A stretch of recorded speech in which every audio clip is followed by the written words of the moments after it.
Hi, everyone. Welcome to our LinkedIn Live. How to train your brain to respond. Sorry, I think we need no training for reacting. How to train your brain to respond instead of react, especially in times of tension or conflict. So, first of all, my name is Julia Lefebvre, and I am a certified neurochange executive coach. And what that means is that I have been trained to help you, to help leaders like you, to leverage your brain and work with them instead of against our brains in changing things like our reactions to responses. So, I'm excited to be here today.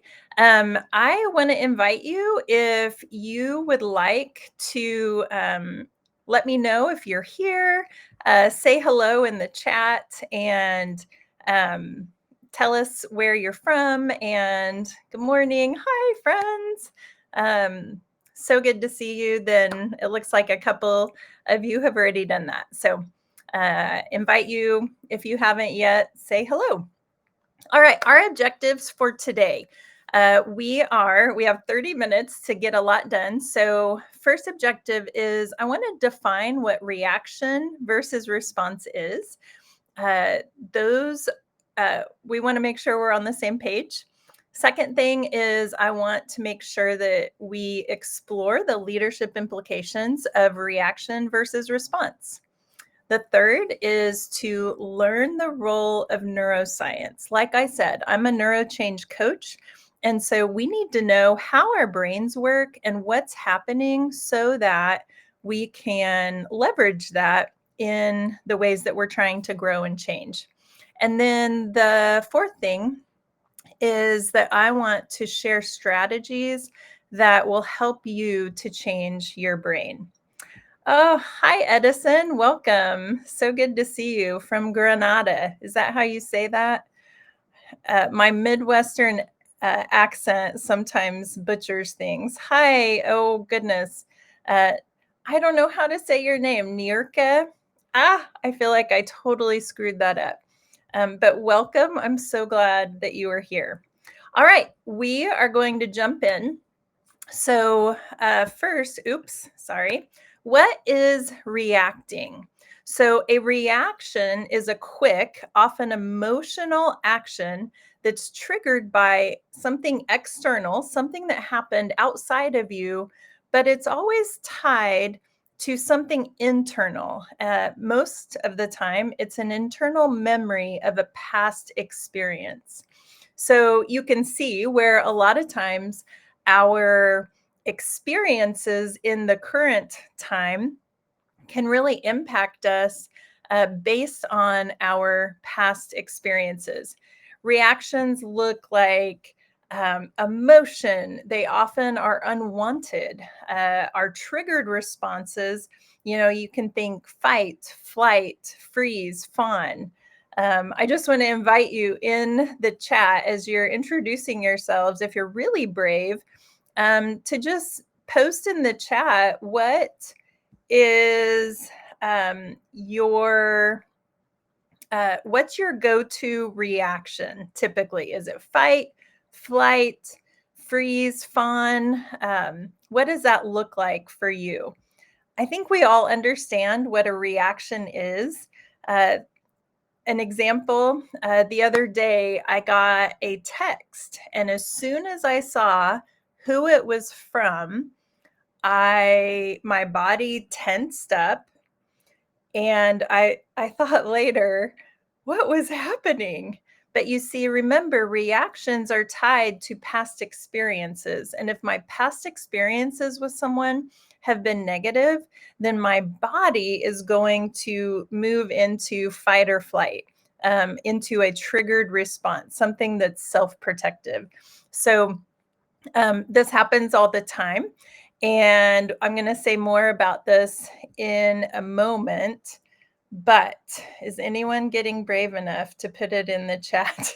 Sometimes the chat getting all the way through from LinkedIn to my program takes a little bit. So I'll kind of watch that. But let's move on to what is responding. What are we aiming for? So, responding is a thoughtful, conscious, and deliberate action grounded in a defined self. So, this is really important. I talk about four core capacities, the characteristics that make up who you are and your ability to handle the realities of life. And so, part of that capacity is knowing who you are and being anchored in that. And so when I say a defined self, that's what I'm referring to, that you know who you are and you are okay even if you are different than others or if your experiences. Okay. Nadia, yes, depending on the situation, fight. It's just, um, that reaction just comes up and we want to just go at it. I have a quick story. Yes, or 2 days ago. So one of my daughters is a tennis coach and she was coaching, and in the middle of a practice, a parent of one of her players came in and the parent was irate. And by the way, my daughter's 19 years old, and here's a grown adult, a parent of a student who's coming in and starts yelling and cussing at my daughter. Now, my husband wasn't there, and he usually is there. He's also a tennis coach, and he said if I had been there, I would have gone straight into fight mode. My daughter did more of a response, and it was very thoughtful and deliberate because she knew who she is, and that just because this parent is yelling at her horrible names. By the way, there were other adults there, and they didn't come to rescue my daughter because she didn't need it. She was able to just stay grounded, say to the mom, if you want to talk, we can go around the corner, but you're not going to cuss in front of all of these kids. And so here's this 19-year-old leading a 30 or 40-year-old around the corner. And that was an example of response. Those are the types of interactions that we want to be normal for us. So that's our goal. So here we go. My slide is taking a minute to load, so I'm going to grab a quick drink. Nurka, I've reacted a lot in the past, but I'm trying to learn more, about being more responsive. Yeah, that's really good. I'm so glad you're here because we are part of learning how to be responsive is learning how our brains are working so that we can address that. Okay, real quick, so for some reason, it's not loading my slide. So I'm going to try and go to the next one. Okay, now let's come back to what I wanted. Well, it doesn't want to tell us. So I'm going to just move on. So the difference, there are differences in reacting and responding. And I want to give you a little bit of the neurology of why that matters. So first of all, let me catch up here.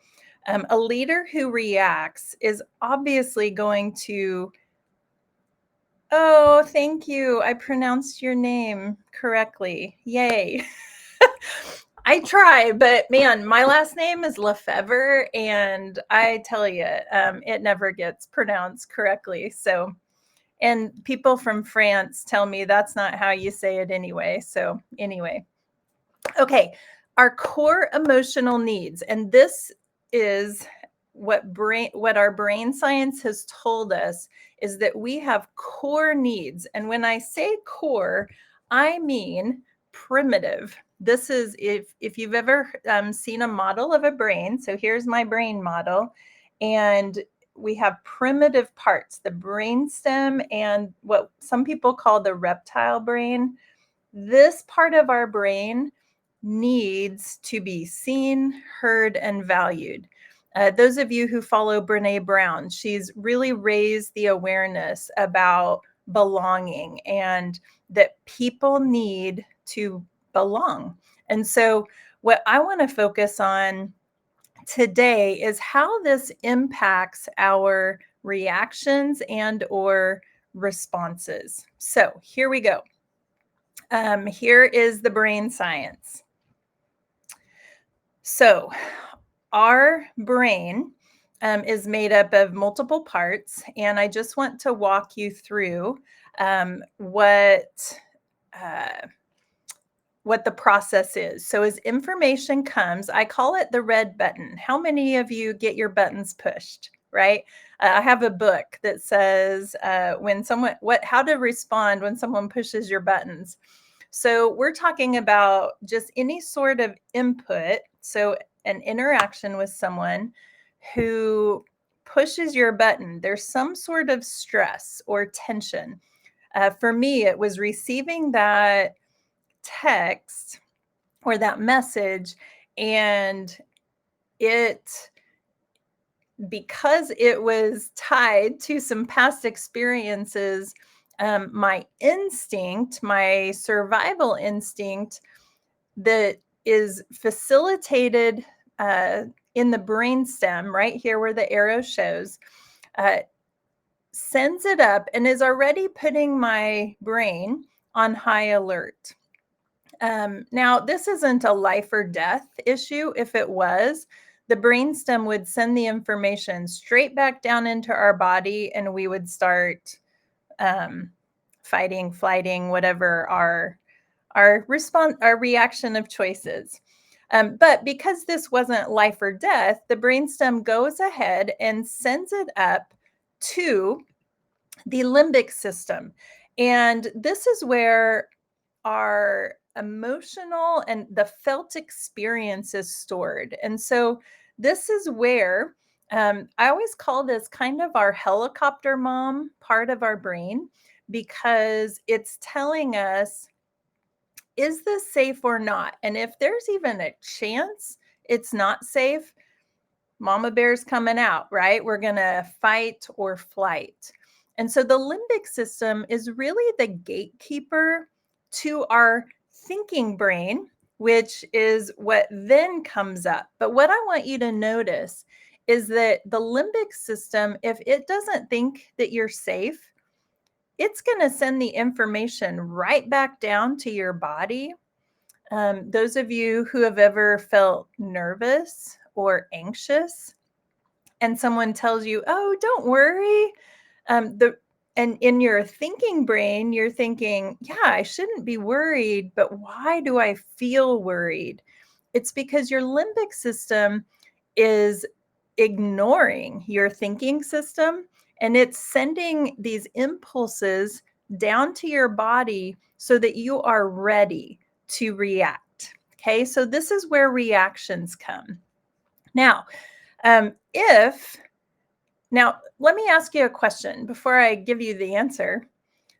How many of you have wondered, um, why do I know something? Why can I not tell myself to not be anxious?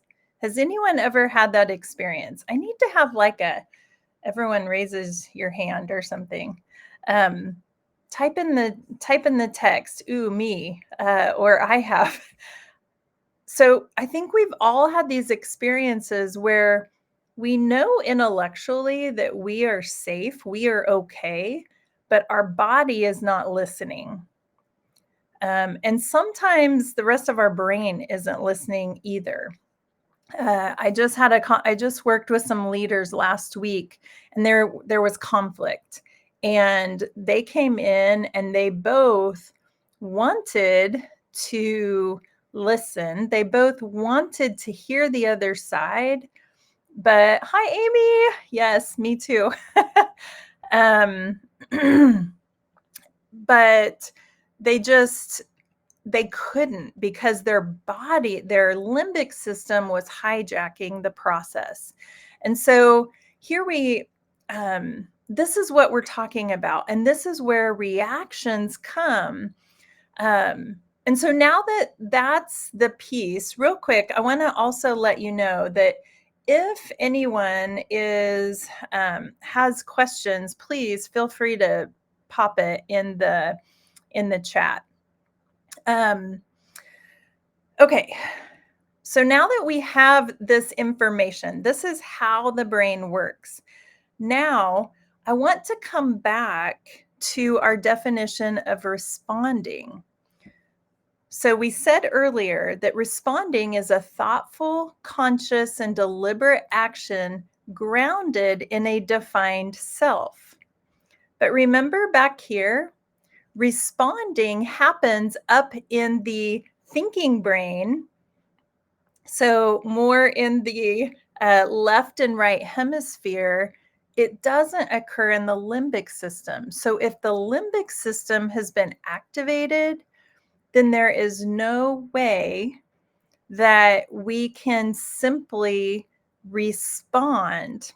Okay, so this is bad news, right? I told you you could all come here and learn how to train your brain to respond instead of react. Most of the tips are not good. So let me tell you how not to train your brain, because I do want to give you good news. There is a way to do it, but it is not to create a plan, to read a book, to get information, set up accountability, and rely on self-control. So Nirka, you have said that you were trying to learn more about being responsive. And that is so great. And that's what we all do. We think, oh, I need to read a book. Here's my bookshelf over there. I have so many books because we've been told, get information. But here's the problem. If I go back to our brain model, where does information, what does information impact? It's always let me get my brain model out. Information gets processed up here in the left and right hemisphere in your cognitive thinking brain. But if the information if there is a gate between, remember, our mama bear limbic system and our thinking brain, then that information will never penetrate down. And so learning about and then setting up accountability structures just doesn't work. And that's why our New Year's resolutions never stick. If there's anything that has an emotional compound to it, it will not stick. So yeah, the deer in the headlights look when we're not processing. That's because your brain has taken over and it is simply, it's frozen you.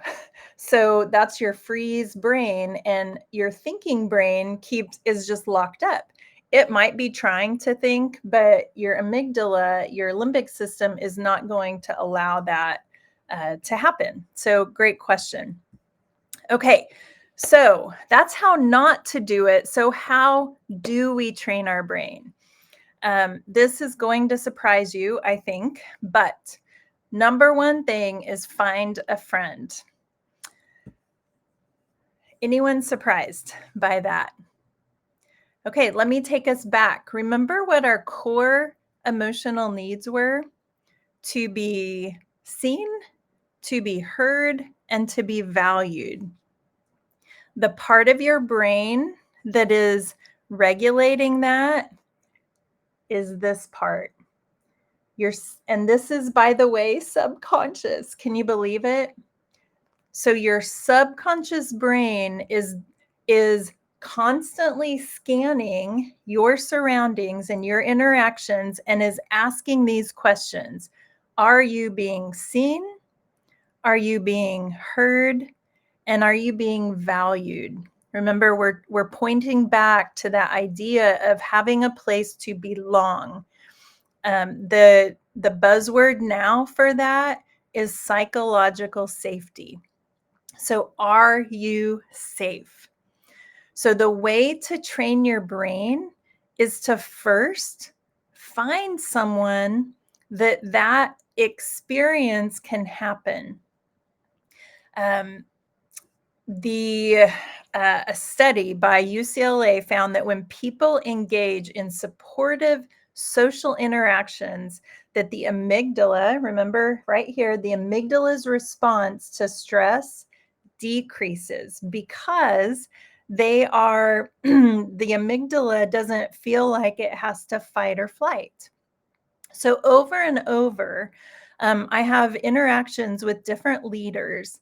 And as soon as I can get them to start sharing the hard stuff, to start sharing their stress, to start opening up to the possibility of being seen, heard, and valued, every single one at the end, their body relaxes. It's a good sign. And they say things like, wow, I feel so much better. And guess what? What's happening is that this is relaxing. Their limbic system is relaxing and it opens up the gateway to thinking. Okay. But these needs have to be met first. Find a friend. Second step is to, and this is what gets hard for people, especially in the workplace, to be all of you. We hear things like be authentic, be transparent, be vulnerable. But I'm curious, how many of you feel safe in your current workplace to be all of you when it's not pretty? My guess is that we tamp that down. And so, we're all here because we're trying to grow in our ability to respond because reactions don't work very well. Now, there's two parts to this. It's true. In a workplace, you need safe spaces, and reactions are going to make new reactions, and you just end up with this. But humanity, if you are human, you need a place to react. So this is a little counterintuitive that that you're probably thinking, so you're telling me I need to react to be able to not react? And I want to say yes. Because what happens, our reactions are actually evidence that you have a core human need that isn't getting met. Amy, you said, I'm struggling with this right now. I assume that you're referring to the part of I have to only show the good parts of me at work. And, there's balance. I wouldn't say go into work and just react away. But what we need to be doing is finding safe consoles, safe places where you can just vent. Because here's the thing, our emotions, these felt experiences that get stored in here, they create a physiological change in your brain that creates energy, that creates a need to express, to be seen, heard, and valued. Even the really yucky parts of you. Because, and when I say yucky parts of you, that's not a great word. Really, it's the unmet need in you needs to be seen, heard, and valued. And so to find a safe place, a friend, or of course, I'm in the business of creating those spaces for people. I'm trained specifically for this to even help you to open up those spaces that you've learned through experience. It is not safe to do that. Um, when you have those types of experiences to be all of you, the amazing thing is that, yep, let me get my next slide here.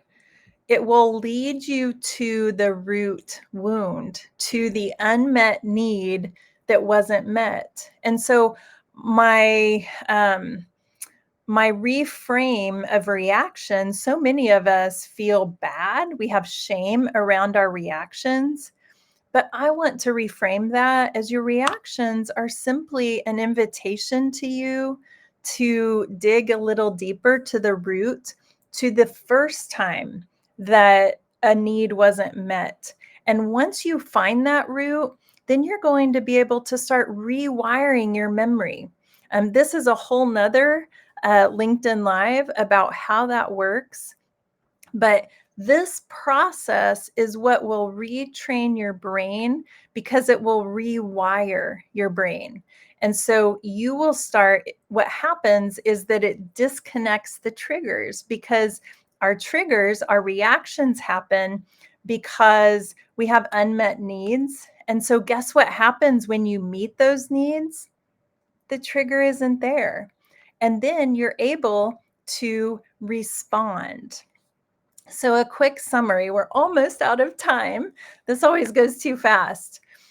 Quick summary. So far we have defined reacting versus responding. And I just want to repeat that a reaction is your subconscious invitation to heal an unmet need that sometime in life you were not seen, heard, and valued. And your body needs that.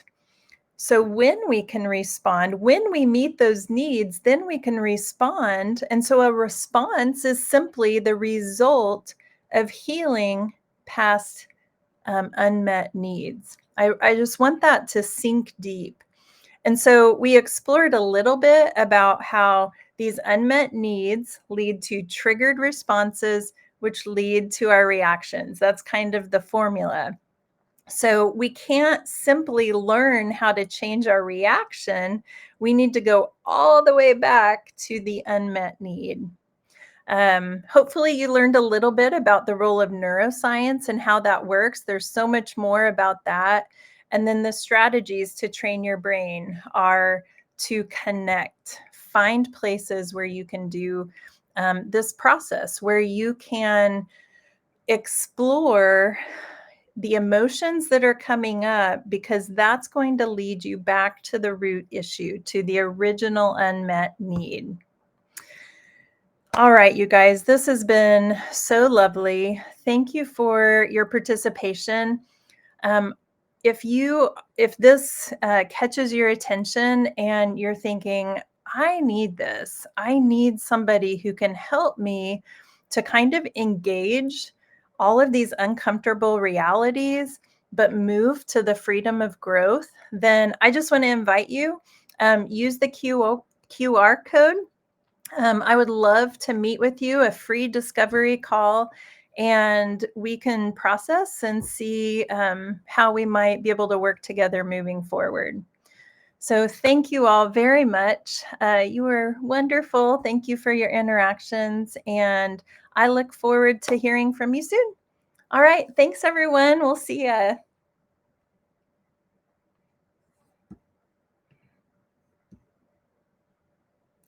Thanks, Amy. Thanks, Nadia. Mm. Thanks, Nirka. The book is coming, I hope. See everyone.